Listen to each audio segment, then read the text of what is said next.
রাধে রাধে বন্ধুরা, দেখো এটা আমার মেয়ে ড্রেসটা পরিয়েছে। আর এই যে যত ঠাকুরের ড্রেস দেখতে পাচ্ছ, এগুলো কিন্তু সব আমার মেয়ে নিজের হাতে তৈরি করে বাড়িতেই।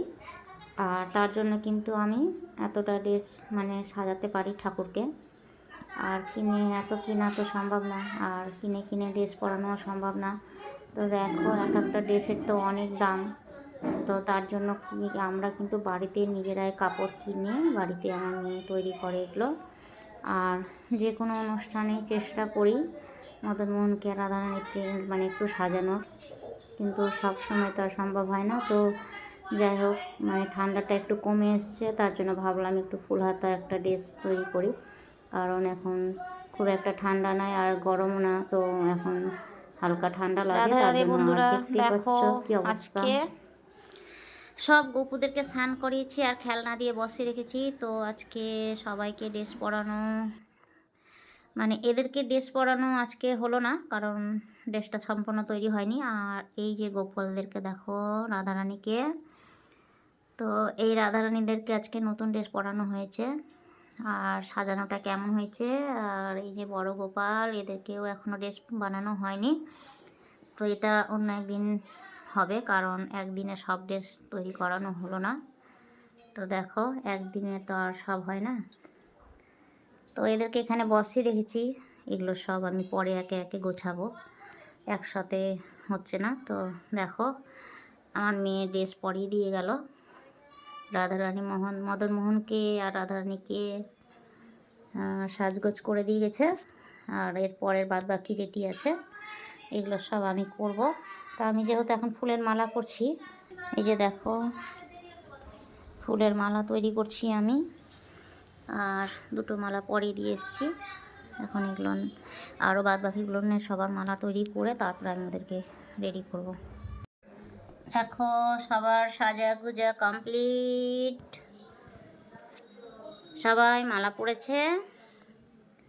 আর এরা দুজন একই কালারের, কারণ এরা দুজন খুব ছোট, তো তার জন্য এই ফুলগুলো দিয়ে করলাম না, কারণ গোটায় মুখ ঢেকে যাবে তার জন্য।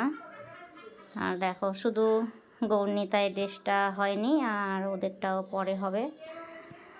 আর আজকের সাজটা কেমন হয়েছে, আজকের একাদশীর সাজ। আর হচ্ছে সন্ধ্যার দিকে আবার পাঠ কীর্তন আছে। তো আমার মন্দিরটা সাজানো কমপ্লিট হয়ে গেছে।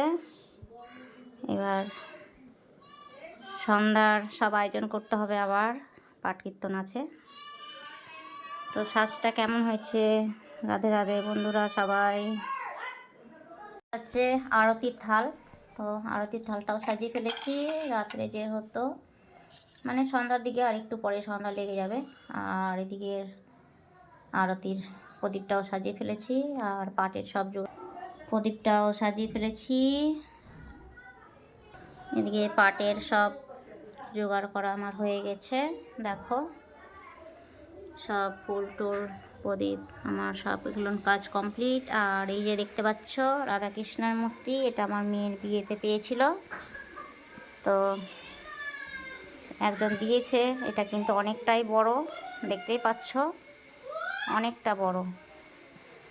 মেয়ের বিয়েতে দিয়েছে এটা গিফট।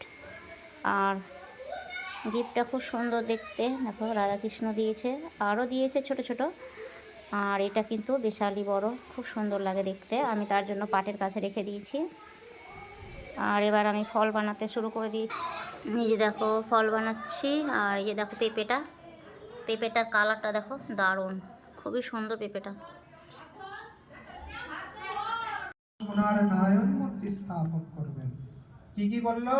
সোনার তামা, মাটির কলস, তাতে জল এবং আম পাতার যে আমরা বলি না শাখা এবং আম পল্লব, সেটা দিয়ে কি বলছে যে সেটার উপর দিয়ে এবং সেটার মধ্যে কি বলছে সুচন্দন দিয়ে উপযুক্ত নারকেল এবং সুগন্ধি গাভক দিয়ে পূজা করবেন। এরপর গন্ধ পুষ্প তুলসী ধূপ দীপ নৈবেদ্য ইত্যাদি দিয়ে পরম ভক্তি সহকারে নারায়ণের পূজা করে হরি কথা কীর্তনে সমস্ত দিন যাপন করবেন। রাত্রি জাগরণ করে অখণ্ড ঘি প্রদীপ প্রজ্বলিত রাখবেন। দ্বাদশীর দিন সূর্য উদয়ের পর সেই কলস বিসর্জনের জন্য কোনো নদী, সরোবর বা জলাশয়ের কাছে বিধি অনুসার পূজা নিবেদনের পর তা বিসর্জন দেবেন। তারপর ওই মূর্তি বেদজ্ঞ ব্রাহ্মণকে দান করবেন। এই ব্রতর প্রভাবে নিশ্চয় আপনার বিজয় লাভ হবেই হবে। ব্রহ্মা বললেন, হে নারদ, ঋষির কথা মতো তো ব্রহ্মা অনুষ্ঠানের ফলে তিনি বিজয়ী হয়েছিলেন, কিন্তু সীতাব্রাপ্তি, লঙ্কাজয়, রাবণবধের মাধ্যমে শ্রীরামচন্দ্র অতুল কীর্তি লাভ করেছিলেন। তাই যথাবিধি যে মানুষ এই ব্রত পালন করবেন তাদের এই জগতে জয় লাভ এবং বড় জগতে অক্ষয় সুখ সুনিশ্চিত হবেই হবে। হে যুধিষ্ঠির, এই কারণে এই বিজয়া একাদশী ব্রত পালন করা অবশ্যই কর্তব্য।